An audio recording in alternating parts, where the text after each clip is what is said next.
So ayun po na what's up sa inyo dyan mga lahi. So for today's video is gagawa tayo ngayon ng 2 tire cakes Disney Princess. So ito yung request na ito mga lahi. Shoutout na din kay Ma'am Ann. Maraming salamat sa pag-order sa JC Del Cakes.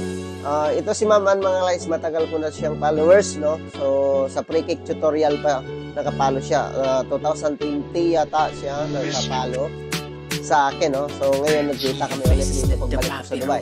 So ito na yung cake niya mga guys. Ito siya is cake talaga siya lahat. Yung design niya is naka-prepare na natin para mas mabilis na siya i-kabit-kabit lang natin, no?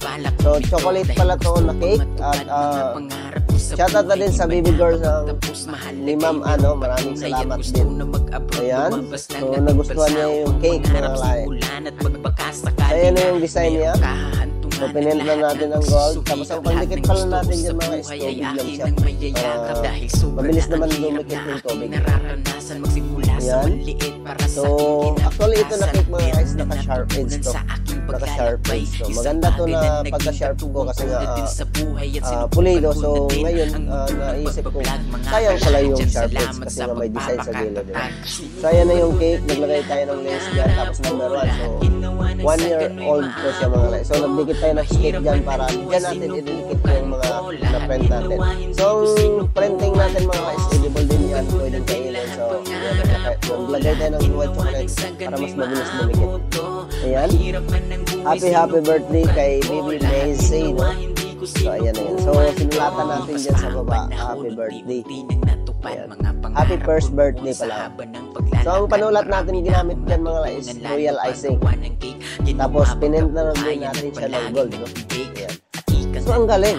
Hindi pala nakita dyan sa camera, no? Ayan. Happy birthday. So, medyo mahirap yung royal icing isulat pag pakunik-kunik yung mga letters kasi medyo matigas. Pero okay lang naman. Ayan, nakita yung happy first birthday yan.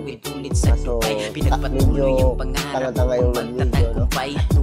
Eh, shoutout kay Cedric. Sumili pa si Boss Ced, no? Ayan na yun. Tapos, pinint lang natin siya ng gold. Okay. Tapos, ayan na yung cake. So, ayan na yung cake kalahi. Diba? Ang ganda din naman ang pagkagawa. Diba? So, kahit print lang mukha namang 3D siya. Ayan. Okay. Basta idikit ko lang siya ng fondant or chocolate. Pwede naman. So, mas maganda po na ang gagawin mo. So, yun lang po na mga kalay. Maraming salamat po nunod. At huwag niyo kalimutan i-follow at share ang ating page. Peace out.